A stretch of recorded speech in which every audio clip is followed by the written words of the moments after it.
वो सरफरी हवा थी संभलना मुझको पड़ा था कि आखिरी चिराग बन के मुझे फिर से जलना पड़ा था। अंधेरे ने तो अपनी सरकशियाँ बढ़ा दी मगर सूरज बन के मुझे फिर से निकलना पड़ा था। नमस्कार, महाराष्ट्र टाइम्समध्ये आपल्या सर्वांचं स्वागत आहे. तुम्हाला माहिती आहे 50 खोके एकदम ओके कोणाची घोषणा होती? ती होती माजी आमदार कैलास गोरंट्याल. या म्हणीचे म्हणा किंवा या शेरोशायरीचे म्हणा जनक जे आहेत कैलास गोरंट्याल स्वतः माझ्यासोबत आहेत. सर, महाराष्ट्र टाइम्समध्ये तुमचं स्वागत आहे. धन्यवाद. भाजपवासी झालात, मन रमतंय?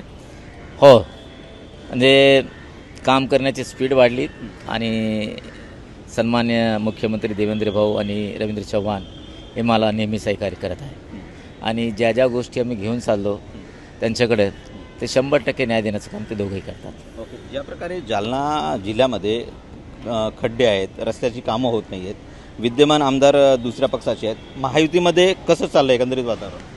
नाही, आता मी त्या आमदाराबद्दल मी काही बोलू शकत नाही. ते रस्ते खड्डे असा मला असा कोणताही महानगरपालिका नगरपालिका दाखवा जिथे गड्डे नाही. हे नॅचरल असतात. पावसात डांबर आणि पाण्याचं काही जमत नाही.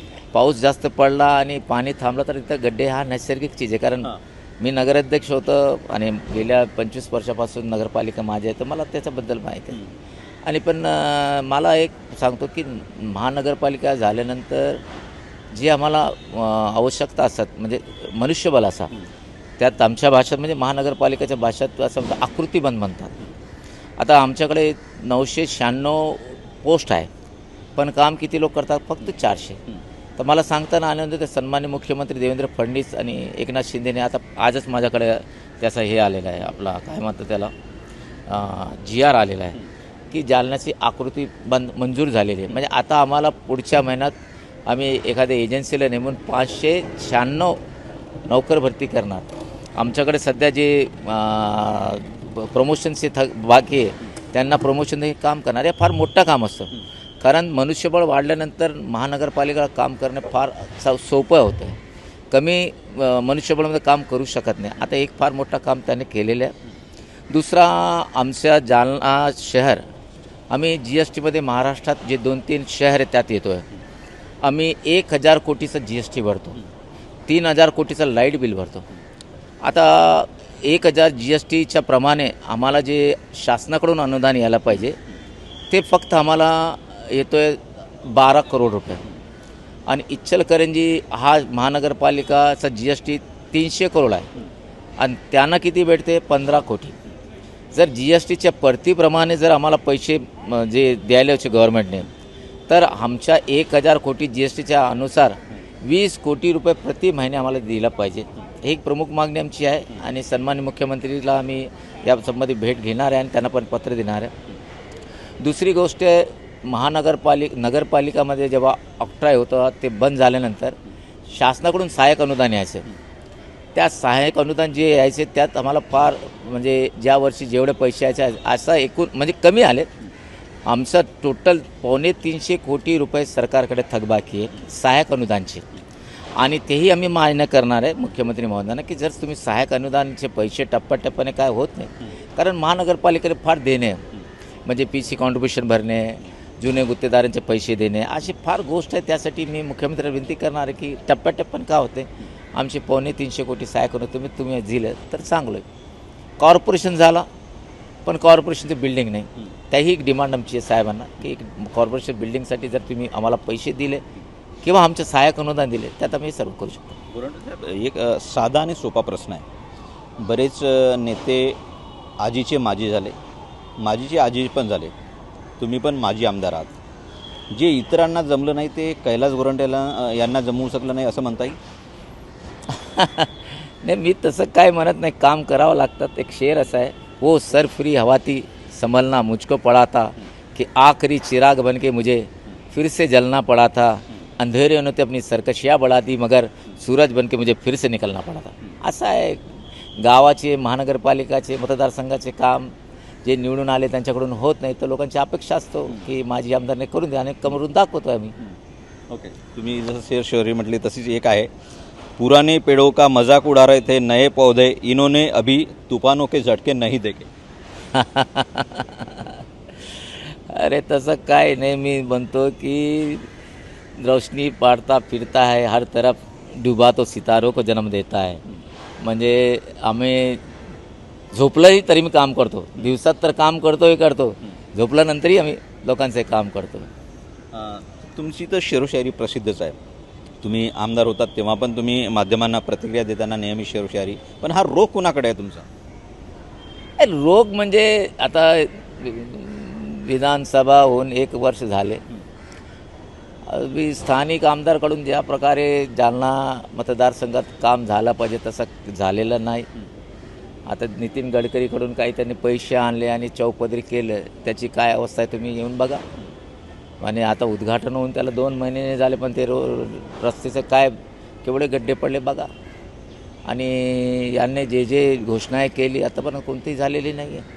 लोकांनी जे चॉकलेट दिले ते काही होत नाही, अशा प्रश्न आहे. मग लोकांना वाटतं की आपण मतदान करून चूक केली आणि गोरेंट्याला मतदान नाही केली याचा त्यांना संकोच वाटतं आणि मोठ्या दिलांना सांगतो चूक झाली, पण पुढच्या टाईम आम्ही तुम्हाला मतदान करू असं म्हणतात लोक. मतदारांची अशी म्हणजे अपेक्षा आहे. हो यस, तुम्ही फिरा, मी खोटं नाही बोलत. आपण महाराष्ट्र टाईमचे लोक जर घेऊन तुम्ही जालन्यात फिरला तर तुम्हाला माहीत पडेल काय होतं काय नाही. ओके, ज्या प्रकारे तुमचा जालना जिल्हा चर्चेत आहे, एक व्हिडिओ पण व्हायरल झाला होता, एक विद्यमान आमदारांचा उलटा झेंडा लावलेला. मी नेहमी त्या आमदारबद्दल एवढंच सांगतो की त्याला काही असंही काही कळत नाही आणि तसंही काही कळत नाही. आता बघा मागे काय झालं, PR कार्डचा एक मुद्दा होता आमचा. PR कार्डमध्ये काय झालं, परवा शासनाचा एक प्रोग्राम होता छत्रपती शिवाजी महाराज नावाने. त्यात असं होतं की PR कार्डमध्ये ज्या लोकांचं नाव येणार आहे अशा लोकांना सर्टिफिकेट द्यायचं. PR कार्ड नाही, फक्त तुमचं नाव आहे म्हणून.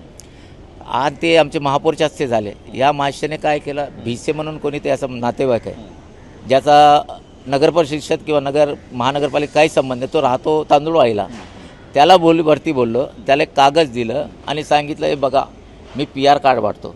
PR कार्डचं प्रोसिजर आहे सर, नाव गेल्यानंतर आपला SLR TLR यांच्याकडे पाठवावं लागतात आणि ते SLR PRR मग PR कार्ड तयार करतात. PR कार्ड तयार करून मग त्याचा वाटप होतो. माश्याने असंच एखादा कागदचा तुकडा घेऊन पेपरमध्ये दिला की मी PR कार्ड पाडला. आता त्याची माझ्याकडे पूर्ण फोटो क्लिप आहे. एखाद्या दिवशी पूर्ण पत्रकार परिषद देऊन सांगणार त्या नाही, जर याने काही म्हटलं की याने म्हटलं काही तर मग त्याला प्रत्युत्तर देऊ. हां, डिवसलं तर त्याला बरोबर. माझ्याकडे फोटो आहे त्याचे, त्या भिसेचे, तांदूळवाडीचा सरपंच आहे, त्याचा काही संबंध नाही. आणि PR कार्ड कोणाला भेटतं, झोपडपट्टीमध्ये राहणार लोकांना. आणि PR कार्ड कोणाला दिलंच नाही मी आतापर्यंत. त्याचं सर्वेमध्ये ज्याचं नाव आलं ते दिलं 25 लाख. आणि म्हटलं मी PR कार्ड दिलो, असं काही खोटे नाटे सांगायचं नाही करायचं. पण आमदाराने अशा प्रकारे म्हणजे उलटा झेंडा लावणं किती म्हणजे कसं बघताय? हो, त्याच्यावर एकचल तर गुन्हे झाले पाहिजे, गुन्हा दाखल झाला पाहिजे या मताचा मी आहे. ते कोणीही असो, तो आमचा पार्टीचा असो की कोणत्या मित्रपक्षाचं, देशाचं झेंड्याचा जे अपमान करतात त्याच्यावर गुन्हे दाखल झालं पाहिजे. मला वाटतं काही NGOs SP किंवा पोलीस स्टेशन जे आमचं स्थानिक पोलीस स्टेशन सदर त्या तक्रार केली असं ऐकलं. मला माहीत नाही, कारण मी 3 दिवसापासून 15 ऑगस्टपासून मी जालन्यात नाही आहे. मी हैदराबादला होतो आणि डायरेक्ट इकडे आलं, बघतो काय आहे काय नाही. गोरंट्याल साहेब, एक साधा आणि सोपा प्रश्न परत एकदा विचारतोय. माजी मुख्यमंत्री राहिलेले पृथ्वीराज चव्हाण यांनी एक वक्तव्य केलं आहे. ते वक्तव्य गोपीनाथ मुंडे यांच्या संदर्भात होतं. गोपीनाथ मुंडे हे काँग्रेसमध्ये पक्षप्रवेश करणार होते असं त्यांचं म्हणणं होतं. त्यांच्या या टायमिंगकडे कसं बघताय? नाही, ते पूर्ण चुकीची गोष्ट आहे. बघा, तुमचा काही संबंध आला होता त्यांच्याबरोबर? सन्मान्य मुंडे साहेब हे आमचे मराठवाड्याचे नेते आहे, भारतीय जनता पार्टीचे. ते मूल बेसिकली भारतीय जनता पार्टीचे आणि ते भारतीय जनता जे होते. आता काही लोक रिकामे झाले, त्यांना कुठंतरी कव्हरेज भेटले पाहिजे, प्रसिद्धी भेटले पाहिजे म्हणून काही ठोकायचे सांगायचे असा प्रश्न आहे. ओके, तर एकंदरीत दुसरा आणखी एक प्रश्न आहे. असं म्हटलं जात आहे की देवेंद्र फडणवीस 2029ला दिल्ली जातील, परत मनातील मुख्यमंत्री उपमुख्यमंत्री एकनाथ शिंदे होतील अशी चर्चा आहे. माध्यमांमध्ये दबक्या आवाजात चर्चा आहे. तुम्हाला काय वाटतंय? बाबा, मी तर आता नवीन आलो या पार्टीत. मी याच्यावर भाषण करणे म्हणजे एक नवीन माझ्या विरोधात एक वातावरण तयार करण्यासारखं होईल. मी याच्यावर काही बोलत नाही. तुम्ही माझे मित्र आहे, मी त्याच्यावर नो कॉमेंट्स म्हणतो. नाही, पण दिल्लीला गेले तर बढती झाली तर मी त्याबद्दल काही बोलू शकत नाही. पंतप्रधानपदी मी काही बोलू शकत नाही. ओके, त्याबद्दल काही बोलू शकत नाही. मी माझ्या मर्यादा जे है, यानी हिंदी में उसको बोलते हैं अपनी जितनी चद्दर है उतना पैर फैलाना. हम उतना ही फैलाते हम उसके ऊपर जाते नहीं. चला, मुलाखतीचा शेवट करूया. शेरोशायरी होऊन जाऊ द्या. परखना मत, परखने से कोई साथ नहीं देता, परखना मत, परखने से कोई साथ नहीं देता, कोई भी आईना हो चेहरा हमेशा साथ नहीं देता, मोहब्बत एक खुशबू है जो साथ रहती है, कोई भी इंसान तनाव में रह के तन्हा नहीं रहता. ओके, धन्यवाद सर. तर हे होते माजी आमदार कैलास गोरंट्याल. आता सध्या आपण बघायला गेलं तर मी मंत्रालयात त्यांची मुलाखत घेत आहे, पण काही दिवसांपासून ज्या पद्धतीनं वातावरण सुरू आहे BJPच्या संदर्भात म्हणा किंवा इतर काही राजकीय नेते हे BJPमध्ये आले, आमदारपदी झाले, मंत्री पण झाले, माजी मंत्री पण झालेत. पण सध्या आता बघायला गेलं तर कैलास गोरंट्याल यांना नवीन संधी मिळते की काय हे एकंदरीत पाहणं महत्त्वाचं ठरणार आहे. मी कुमार टेंबरे, महाराष्ट्र टाइम्स ऑनलाईन, मुंबई.